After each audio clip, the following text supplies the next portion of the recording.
On today's episode of The Front Row, we are in the Lubbock Public Media Studios in downtown Lubbock in the Cultural District, and our special guest on the program today is Kelly Gordon, who is associated with the Goin band from Raiderland, and they have a huge celebration. It's a really big deal, and we're so grateful, Kelly, that you're here with us. Welcome to The Front Row. Thank you so much for having us. The Goin Band Association, which is the Alumni Association, is very grateful for any publication, any airtime that you will give us as we kick off the celebration of 100 years of the Goin Band from Raiderland. Well, you're absolutely welcome, and I have to say, 100 years of the Goin Band. Now, well, that's something. It really is. You know, I was talking to, I'm the membership chair, and I sent out a message to our constituents, you know, that have purchased memberships and will be coming, and I said, you know, in a day and age when things don't work anymore, you think about your appliances or cars and car part, you know, nothing lasts like it used to. It's so exciting to be a part of something that has lasted 100 years, and clearly we would love for it to last hundreds more. Right. Well, what a great organization. So many fond memories of so many people, great experiences, meeting husbands and wives, Yeah, absolutely. like we talked about, that happen in the band. It's really, really great.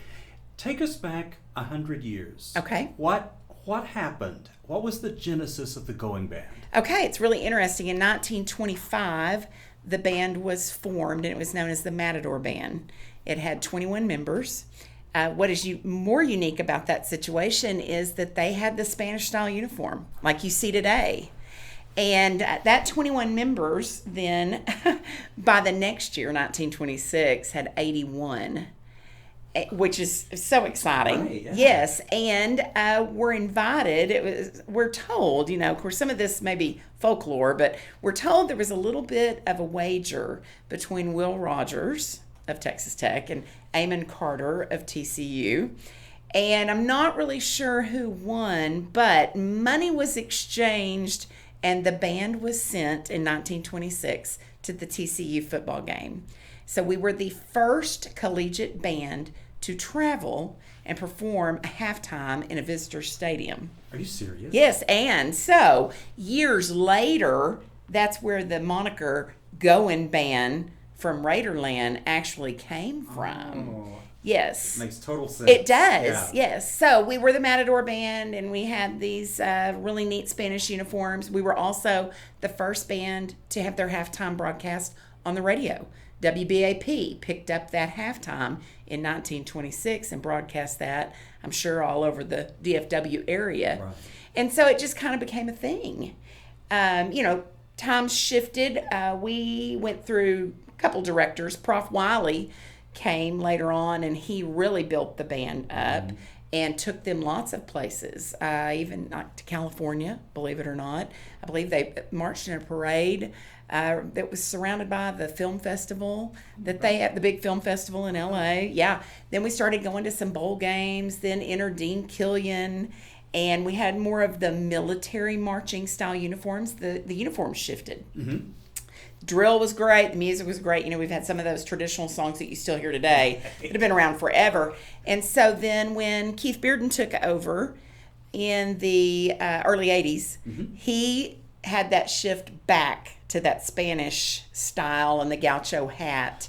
And it's just stuck. And now then, I mean, that's iconic. And people just know when you see that, that is the Goin Band. And it just represents so much. You were talking about culture. We're in the cultural district. I think it's a good representation of our culture here in West Texas. Sure. And so that's kind of the history and progression of the Goin Band. Wow. I mean, there's so many things about that. I mean, the Goin Band really is a cultural icon in our city. Yes. Because everybody knows the Goin Band. They do, Everybody. and they love it. And they love it. It's so interesting. I attend church at First Baptist, and that when people find out I was in the band, they're like, oh my gosh, that's amazing. I love the band. We have season tickets. Our favorite thing is halftime. We love the band. Right. And it's just neat to see how many people really appreciate the band and the music and what it brings to not only the university, but to the South Plains in general and anyone who comes to a game. Sure. Dr. Skuvanek and I sat down as I was doing some of this planning for the Centennial, and he said,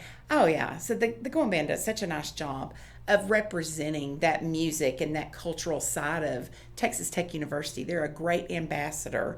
And of course, we saw that when they did the Macy's Day Parade. Exactly. Yeah, and what notoriety that brought to Texas Tech University, the South Plains, West Texas. I mean, music. Music, everything. Yeah, everything. Yeah, it was Right. really pretty amazing. That's great.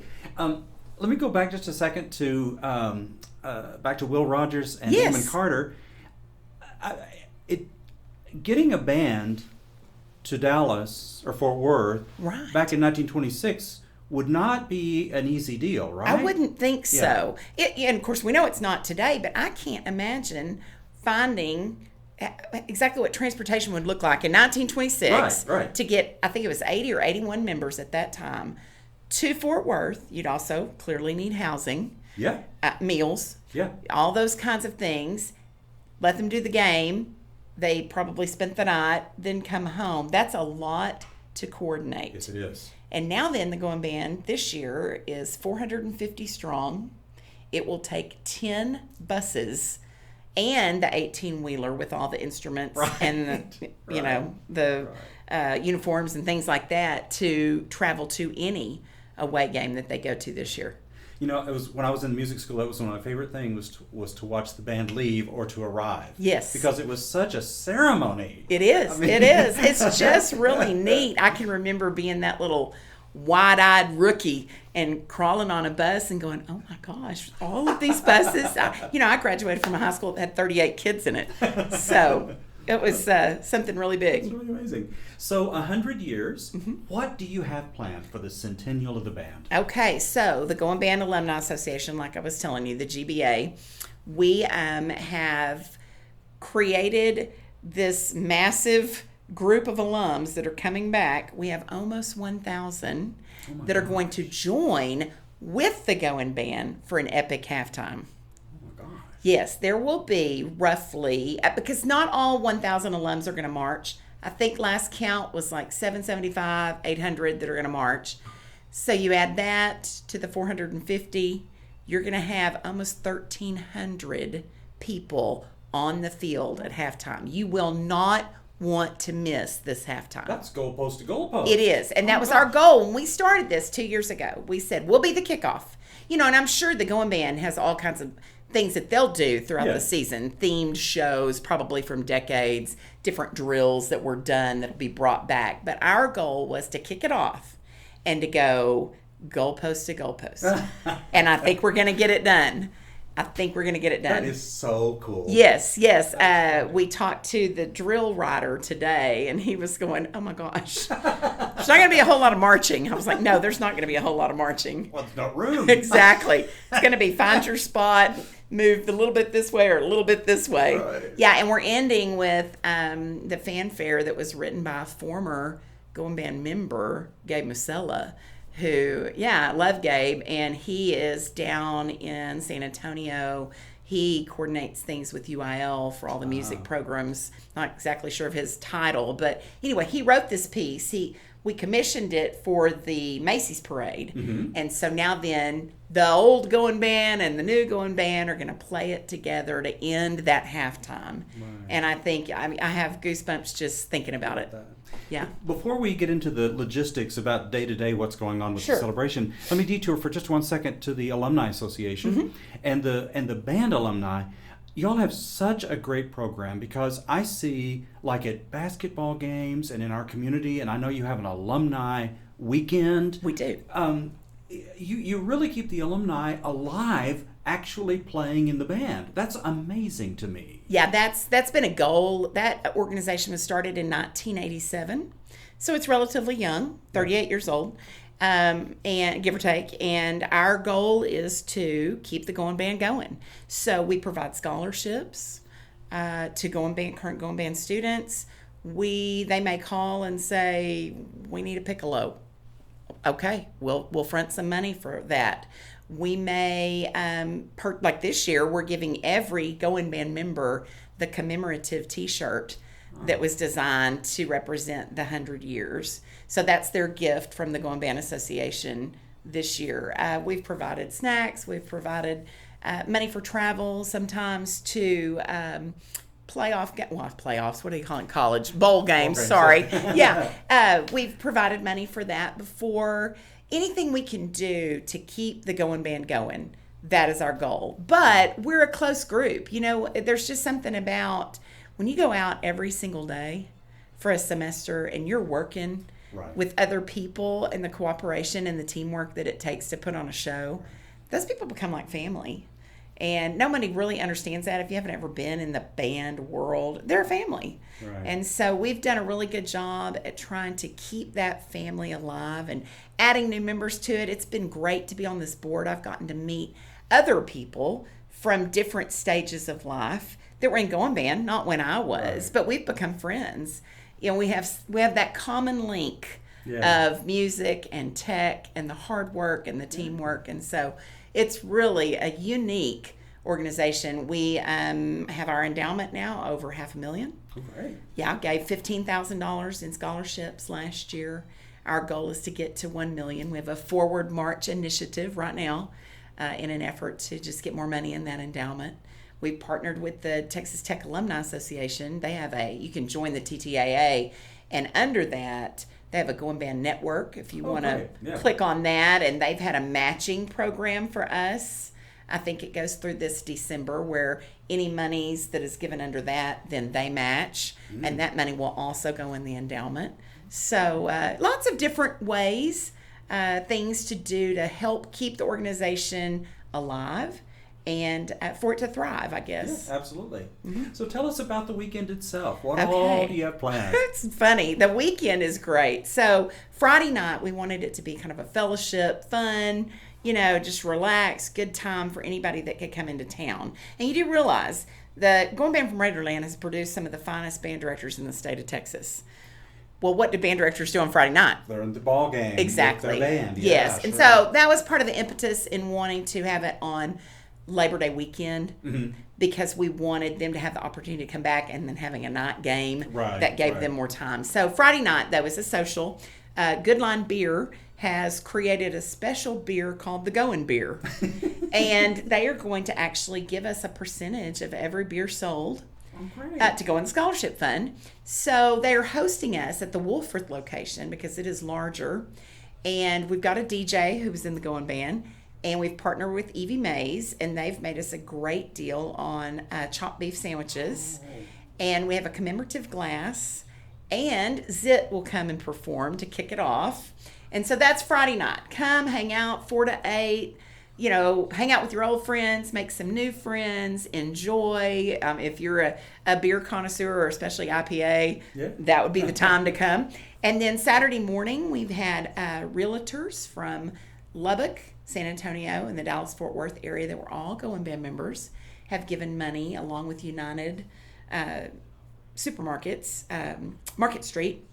We're providing a free breakfast on Saturday morning in the band lot. And then we'll have, of course, our registration and our hand out the instruments, hand out the music, all that kind of good stuff. Then we'll go out around 11:30 and have rehearsal with the Goin band. The mayor of Lubbock will be there to read the proclamation to name it Goin Band Day. And then Governor Abbott has sent also a proclamation for me to read. Speaker Burrows has sent a resolution which will be read in the House for me to read, and Congressman Arrington's is on the way. So there'll be some official recognition for the Goin band past and present. We'll have the rehearsal, then we have a tailgate style lunch, and then that afternoon we have the Southwest Collection open over by the library. They are setting up an entire Goin band exhibit through the years, history of the Goin band. There'll be uniforms on display, there'll be memorabilia. Some of it people may have seen during the 100th anniversary of Tech 2 years ago. It'll be very much like that, but at the Southwest Collection. And so that's really exciting. You can walk over there. Of course, that's free of charge to walk through. In the ballroom, we will have games and trivia and what we're calling memory booths, where different groups within the Goin band will have a booth set up, kind of fair style, where you can come and see some memorabilia in regards to that. Like Zit, they have, oh boy, they're all in. Oh, They've yeah, got yeah. all kinds of things. We Yes. have one, Marriages Made in the Goin Band. Right. With some slideshow of pictures of those people.